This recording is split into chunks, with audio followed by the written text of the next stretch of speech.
पहले पिया आज करना कैल जवन पहले पिया आज करना कि डाल के अंगूरी राजा जी मसाज करना कि डाल के अंगूरी राजा जी मसाज करना देखो नहीं तनी गाज करना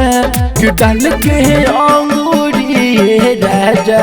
जी मसाज करना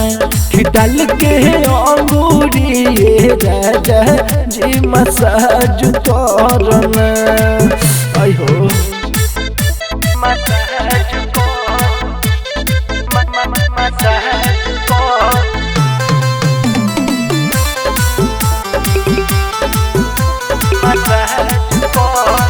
तनिको न दर्द पिया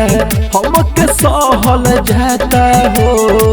तो यही जा जगह बहुत दुखाता हो सुनी ना तनिको न दर्द पिया हमके सहल जाता हो तो यही जा जगह बहुत दुखाता हो करह बंद के बाड़ी पिया आज धरना कि डाल के अंगूरी राजा जी मसाज करना कि डाल के अंगूरी राजा जी मसाज करना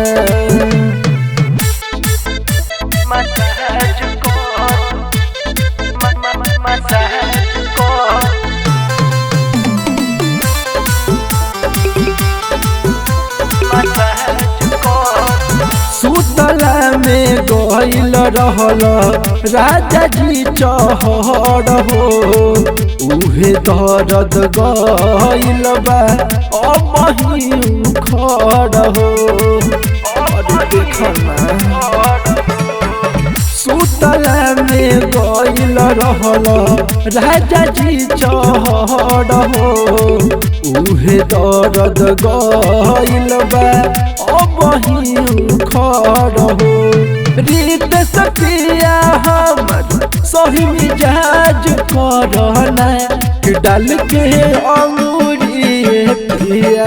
जी मसाज करना कि डाल के अंगूरी राजा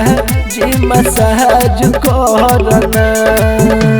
अरे करना हो।